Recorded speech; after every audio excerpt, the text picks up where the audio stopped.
Hi there, and welcome back to Plow and Pantry. I'm Alicia if you're new here, and I am actually going to share with you today some recipes that I have been using for a while now to step up some condiments for your next cookout. So this all started a while back. I used to go when I lived in another land far, far away, another time, another place. I used to go to a 4th of July barbecue with a friend, and she had like all of her friends, neighbors, whatever over. It was a really big crew every time. And she and her husband would provide hamburgers, hot dogs, buns, your ketchup, mustard, mayo, relish, and everyone else brought desserts and side dishes. There was always too much left. And so one year I decided that instead of adding some olive oil here, that instead of bringing a side dish or a dessert, I would bring some different condiments. And it was actually a really big hit. Instead of just bringing like mayonnaise, mustard, ketchup, relish, I brought an Aoli, which is a flavored mayonnaise, a Dijon flavored mustard, a peach onion relish, stuff like I went through all the major condiments and just gave them a step up. And a lot of people commented and loved it, and I ended up doing it for several years because it was a hit. So I thought I would share those with you today. So if you are going to a cookout for maybe 4th of July, Labor Day, Memorial Day, whatever you are doing, or just a family get-together, summer party, that you could offer something different and fun. Let me get this in the trash here. I am starting out by roasting some garlic for some aioli, but it is not needed until the end. I'll do that last. So I just cut the top off of the garlic so that it's all exposed, coated it in olive oil. I'm going to cover it with aluminum foil and stick it in the oven. I have it preheating at 375. Just going to stick it in there for about 40 minutes until the garlic is all soft and gooey. And that, if you've never roasted garlic, it's wonderful. It tones down the flavor but brings out the sweetness. And it is just so good. You could spread it straight onto bread or something. It's delicious. So I'm going to get this going in the oven while we make our other condiments so that has time to go. All right, let's talk about what to get started first. I got out some jars here. I like to have, I'll grab some more from down there too. I like to have an assortment. I put it all on a little tray. I'll wrap a tag on it so that everyone knows what they're getting. You could put cute little spoons if you wanted to put, like if it's 4th of July, you want to put little stars on the tag or something, that'd be fun too. But I just like to do different size and shapes of jars. You could also go all the same because that's a look as well. But I have a couple jars out here, and I'll be grabbing more, and a couple different, I have some homemade ketchup here. I have some peach onion relish. I'm going to put this straight on there because it's already done, and I have made a video of how to do this before. It's something I've been eating for years. It is savory and sweet combo. It's great instead of a regular sweet relish. One down already. I will link that video for you in an iCard. I have some honey, some mayo. It's not homemade today. It's regular. My last 2 things of homemade ketchup. One is for ketchup. One is for a barbecue sauce. So let's get started on those. Okay, I had to pause for a second because my alarm went off to go move the water in the garden. And while I was out there, I trimmed some basil and picked some raspberries, which I have right here. And I just have them soaking in some water with a tiny bit of vinegar just to get rid of stuff and clean them. We'll come back to those in a moment. So let's get started on our condiments here. I'm going to start easy. Most of these you don't need a recipe for, and the one you do, I have a printable recipe on my blog that I will link. So we already have the peach onion relish. We're going to do a spicy ketchup as well. And I have homemade ketchup here, but you can just use whatever ketchup you want. I'm going to pop the top off of this. And this is very simple. This is just spicy ketchup. I'm using Tapatio because that's what I like to put in mine to make it spicy. But you can put any hot sauce that you like, and you can make this as spicy or as non-spicy as you want it to be. So this is really easy, and this is all there is to it. I'm going to coat the top about 1/4 of an inch.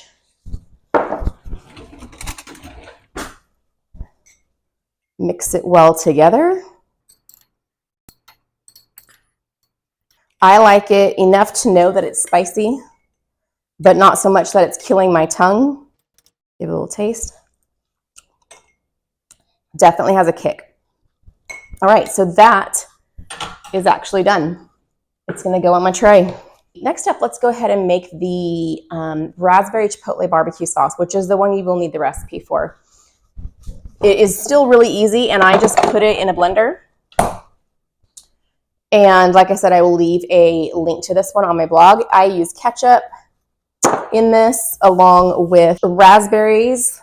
I'm gonna just pull out my basil and sit it on a towel here. I'll use that later. Rinse my raspberries here. I was only outside like 5 minutes and I was already sweating. It was so hot. It amazes me every year how hot it gets in summer. Need about 2 cups of raspberries. Now, before I grew raspberries, I actually would use frozen raspberries from just the grocery store in the frozen section. So you can do that totally. Just thaw them out beforehand. I'm going to pull you over here because that is where my blender is going to go.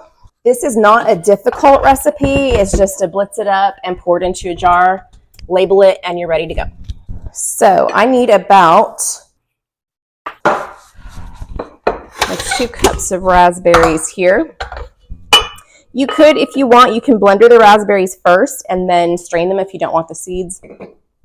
I actually usually strain out seeds, but I don't for this because I don't really use barbecue sauce, so this was for everyone else. My husband liked it. A lot of people loved it and commented on it, but I'm not a huge barbecue sauce person on my burgers and dogs, so I'm going to use about a 1/2 cup of ketchup here. So you have as much raspberry as you do ketchup. By the time it's blended, the raspberry is not overpowering. It's not as much volume as 2 cups would be fresh once it's blended. It's about 1/2 and 1/2. So ketchup and raspberries. And then to that, I'm going to add some raspberry jam. This is from last year's batch. A couple of tablespoons here. Adds a little bit of sweetness. Actually, leave that so I can use that spoon again. I am using seedless of the jam just because I use that on other things. Honey, we want about 4-ish tablespoons. This can be to taste. You can always put less, taste it, add more later.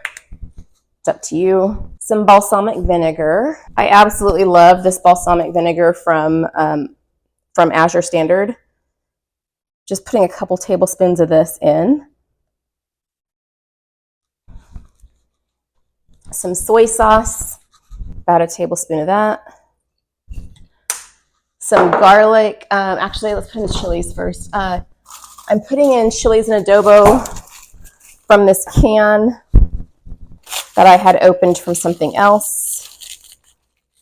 I can get the saran wrap off the top.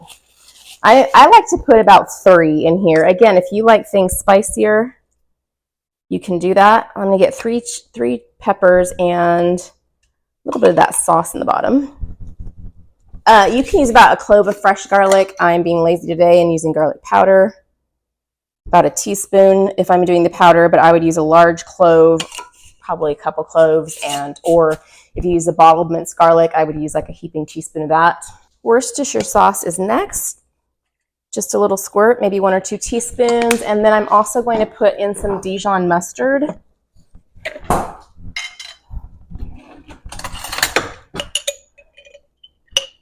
About a teaspoon of that. This, by the way, is good not just on burgers and dogs, but if you just want to have barbecue sauce to brush onto your pork chops on the grill or whatever, you can use it for that.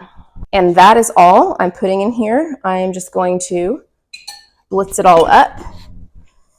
Oop, I have a spoon in there. I'm going to blitz it up. It looks pretty smooth now. Most ingredients are smooth. I just don't want chunks of those chilies in there. Yeah, that's smooth. That is seriously good stuff. That would be good just on meatballs too. Yum. Okay. This is going to go into a jar. I got this large jar for this one. And onto our tray. We'll get this cleaned up and start on the next item. Okay, another one of the easy ones was Sriracha Mayo. So I just used mayonnaise and Sriracha sauce. That is always the only thing in this. Sriracha can be hard to find nowadays. I need a small bowl, spoon. And how much you make is just kind of up to you based on how much you want to have on hand for people. I think 1 jar is usually plenty. And just like with the spicy ketchup, you can make it as spicy or as not spicy as you like. This, by the way, is from Trader Joe's if you're looking for good Sriracha sauce and you can't find it in the regular store anymore. I'm making this one a little bit spicier because I'm going to have another mayo and an aioli that's a little bit on the sweeter side. So there's 2 mayo options in my tray here. Just stirring it up. I'm going to add more actually. And I'm a wimp. It colors it quickly, but it does not. The mayo really tempers down the heat of things. Kind of like dairy products do.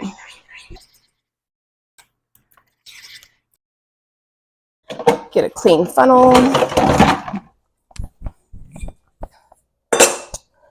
This, by the way, is my clean side, all the stuff that does not dry when it comes out of the dishwasher, in case you think I always have a sink full of dirty dishes. All right, the mayo, Sriracha Mayo is done. I like these 1.5 jars. I can't find them anywhere anymore. I don't even remember where I got this one. It's probably from my mom or something. Okay, next up, let's do the maple basil Dijon. So you just need Dijon mustard, your fresh basil, and fresh basil does work best in this, not dried. A lot of times they're interchangeable, but not so much in this. And then maple syrup. I like to use my little Ninja blender for this. I find it gets that basil nice and blended in. Okay, so again, this is just something you need to decide how much you're gonna make. I'm gonna make one of these 1 cup jars. So I want probably 1/2 to 3/4 of that volume to be the Dijon. I have discovered that at most events, it seems like mustard is the least used condiment. I would have thought relish, but mustard is. So I'm going to add in about 1/4 cup of fresh basil, loosely packed. And like we'll say 2 tablespoons of syrup. And then we'll blender it up. Yes, I used blender as a verb. We'll blender it up and see how that tastes and adjust it from there.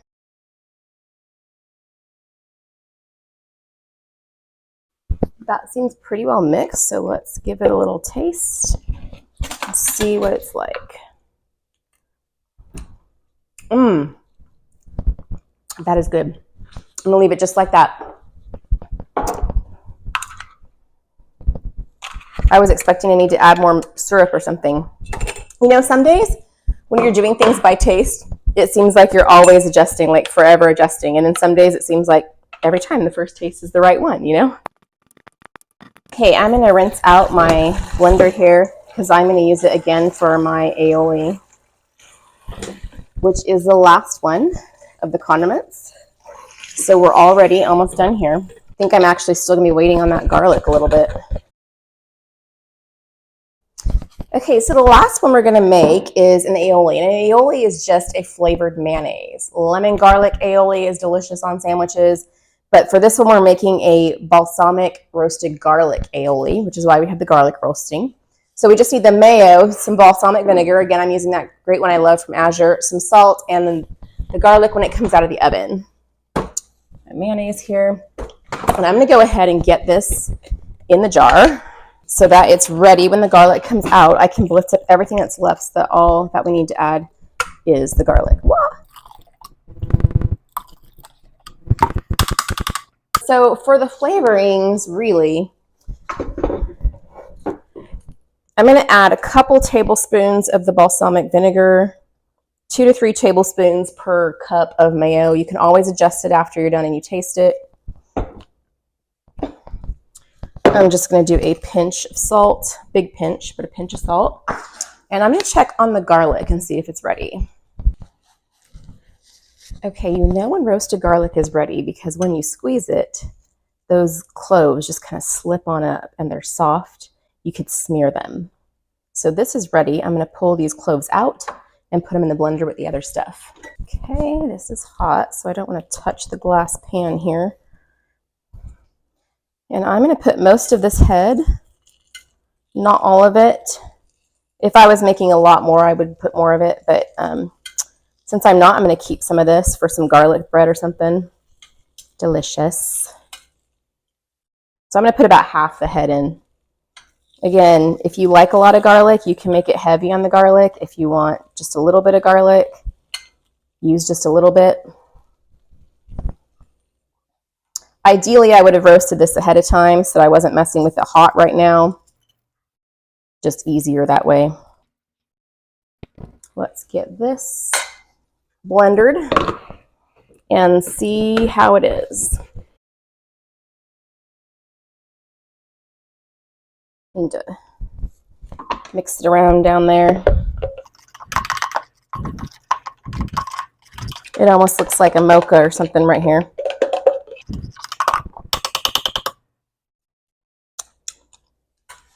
A little bit more salt. A little bit more balsamic vinegar.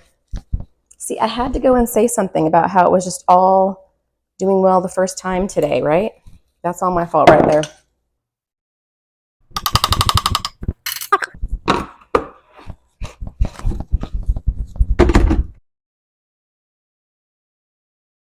All right, I think that's going to be good.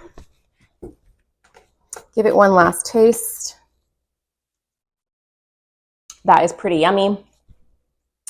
It's almost like it has a caramelized taste to it. Not like candy caramel, but like caramelized onions do, you know what I mean? It's really good. Good stuff. Okay, let's get this put away and get out a jar, and we are ready to label and take it to wherever we're going. Here we go. So even including cleanup, that took me less than an hour to make all 6 condiments. And another beautiful part of this is that you can easily make this ahead and just stick all the jars in the fridge, get them out the last minute, and assemble your little tray. I like to put tags on these so people know what we're getting. Let's see, so we have spicy ketchup. I like to use calligraphy pens. Something sticky here. Not in calligraphy, but just because it makes a nicer writing, but I just couldn't find mine. So we have spicy ketchup. So we've covered all of the main condiments. We have ketchup, we have mustard, we have mayonnaise, and we have relish. So we have them all. We have spicy ketchup, the raspberry chipotle barbecue sauce. You could also print these out instead if you wanted to, instead of handwriting them.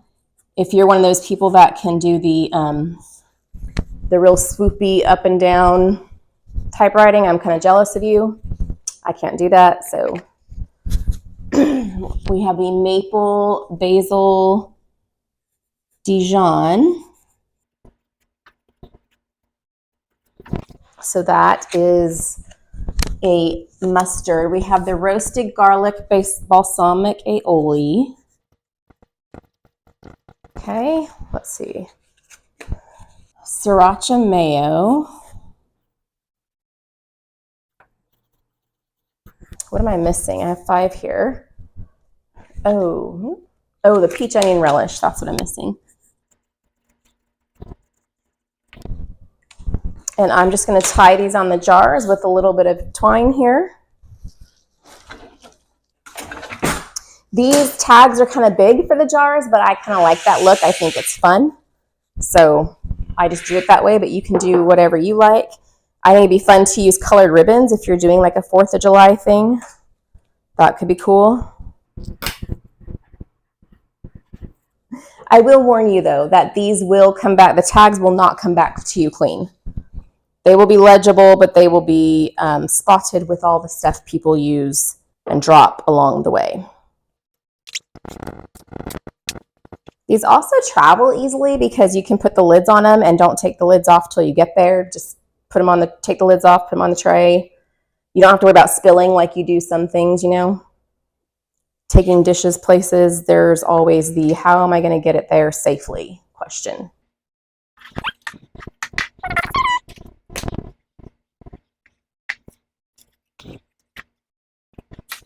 I also like to alter the colors around the thing, kind of paying attention, not have all the red stuff together, that kind of thing, you know.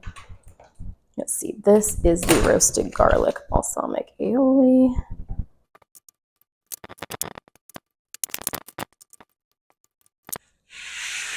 And there you have it, you guys, a condiment tray fit for foodies. Thank you so much for joining me today. Thank you for spending your time with me. If you have a favorite condiment mix idea of your own, let me know in the comments. I hope you try these out. Let me know if you like them, and I'll see you guys on the next video.